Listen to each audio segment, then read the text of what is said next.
You normally think, oh, the wrong thing we do is we take haram things and we make them halal.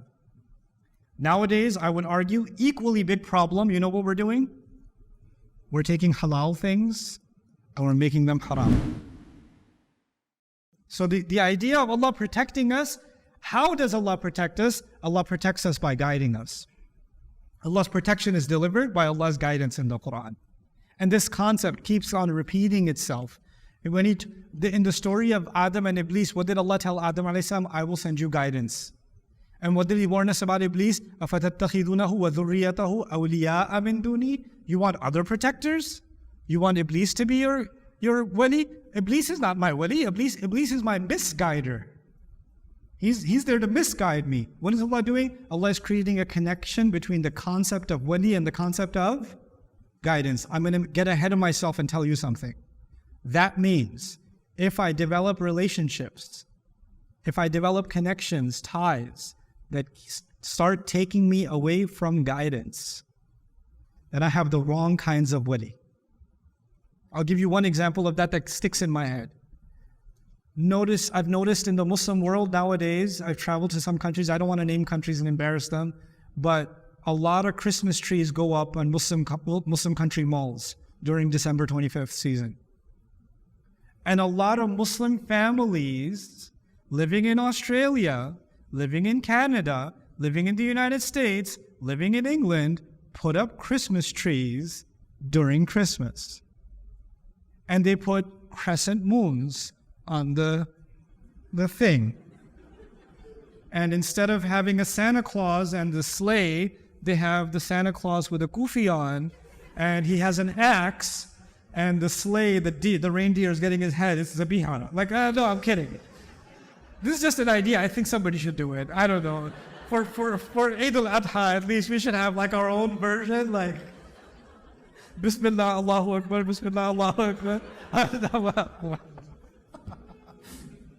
But we said, no, it's harmless. It's harmless. It's just a holiday. It doesn't, you know what you're doing? You're slowly normalizing something that is so offensive to Allah.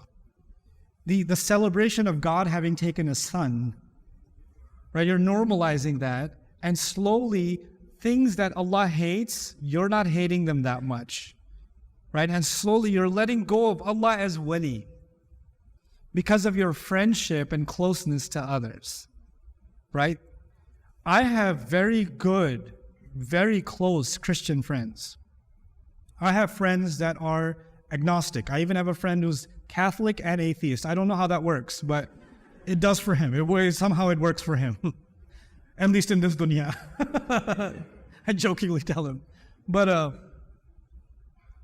their values, my friendship to them has a limit.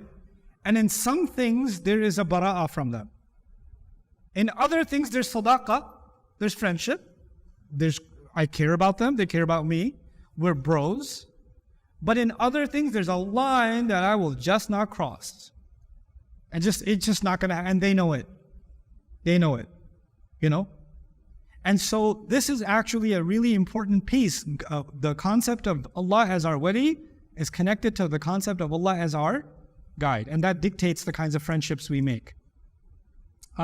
Because the ayah of Al-Baqarah contrasts Allah with Taghut, an implication is that one is denying the wilayah of Allah by rebelling against His commandments, against His guidance. This is why making halal haram and making haram halal is described as kufr elsewhere, but is described as taking another wali. If you make the false awliya, make halal haram and haram halal, right? And this, by the way, you normally think, oh, the wrong thing we do is we take haram things and we make them halal. Nowadays, I would argue, equally big problem, you know what we're doing? We're taking halal things and we're making them haram. You're like, well, I don't do that. Yes, you do. Your whole family does. Your whole family does.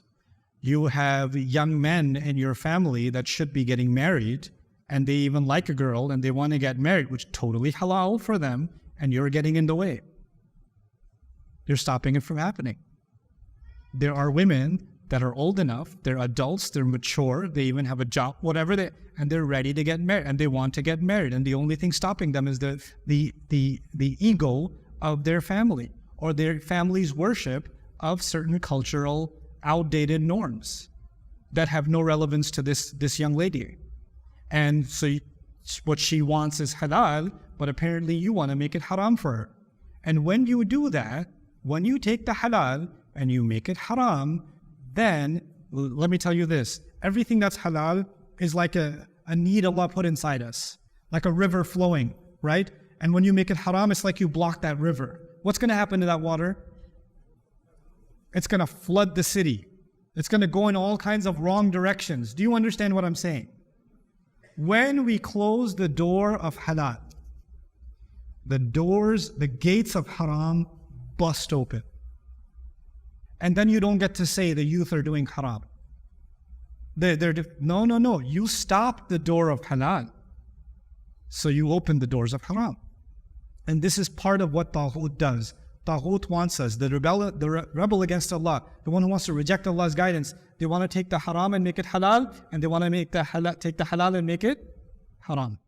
Hey guys, you just watched a small clip of me explaining the Quran in depth as part of the Deeper Look series. Studying the Quran in depth can seem like a really intimidating thing that's only meant for scholars. Our job at Bayyinah is to make deeper study of the Quran accessible and easy for all of you. So take us up on that challenge. Join us for this study, the Deeper Look of the Quran, for this surah and many other surahs on BayyinahTV.com under the Deeper Look section.